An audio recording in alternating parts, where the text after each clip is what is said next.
11 জানুয়ারি বগুড়া যাচ্ছেন বিএনপির ভারপ্রাপ্ত চেয়ারম্যান তারেক রহমান। ১৯ বছর পর পিতৃভূমিতে তাকে বরণ করতে সবাই প্রস্তুত, কিন্তু মা ও ছোট ভাইয়ের মৃত্যু পরবর্তী শোকাবহ পরিস্থিতিতে এই সফরে থাকছে না জাঁকজমকপূর্ণ আনুষ্ঠানিকতা। সেখানে অংশ নেবেন মায়ের রুহের মাগফিরাত কামনায় বিশেষ দোয়ায়। আশপাশের জেলাগুলো থেকেও লাখ লাখ মানুষ অংশগ্রহণের কথা বলছেন নেতারা। নিজ তারেক রহমানকে বরণ করে নেওয়ার অপেক্ষার প্রহর গুনছেন বগুড়ার সর্বস্তরের মানুষ। বিষাদের কালো মেঘে ঢাকা এই সফরে নেই লাল গালিচা সম্বর্ধনার কোনো আয়োজন, থাকছে না জাঁকজমকপূর্ণ কোনো আনুষ্ঠানিকতাও। নেতার আগমনে জেলা বিএনপি কার্যালয়ে চলছে ঘষা-মাজা।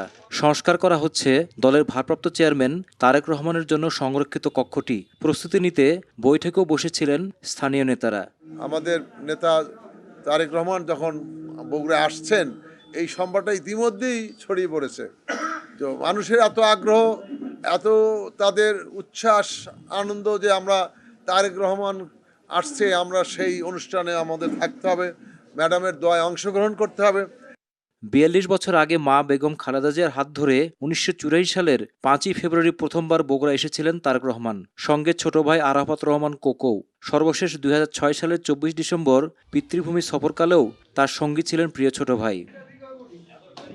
হিরন আরও মিনারেল ওয়াটার মাত্র ৫০ পয়সায় প্রতি লিটার। কিন্তু সেই সোনালী অতীতের রাঙ্গা পথে এবার নেমেছে বিষাদের ছায়া। সঙ্গে নেই মা, নেই ছোট ভাইও। দুজনের কেউ জীবিত নেই, চলে গেছেন পরপারে। নিঃসঙ্গতা, একাকিত্ব আর শোককে সঙ্গী করে প্রিয়জন হারানোর নিদারুণ এক হাহাকার নিয়ে এবার তাকে একাই আসতে হচ্ছে নিজ ভূমে। 111 নামে পরিচিতি পাওয়া সেই 11ই জানুয়ারিতেই তারেক রহমান বগুড়ায় আসছেন। ২০০৭ সালের যে দিনটিতে জিয়া পরিবারের উপর মহা দুর্যোগ নেমে এসেছিল, তার ১৯ বছর পূর্তির দিনেই কাকতালীয়ভাবে বগুড়ায় ফিরছেন তারেক রহমান। পিতৃভূমিতে তার এই ফিরে আসার খবরে উচ্ছ্বসিত পূর্বপুরুষদের গ্রাম বাগবাড়ির বাসিন্দারা।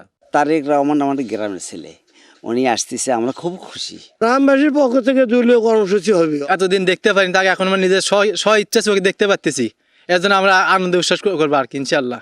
সুশীল সমাজের প্রতিনিধিরা বলছেন, বগুড়া শুধু তারেক রহমানের পৈতৃক ভিটাই নয়, তার রাজনীতির আতুর ঘরও।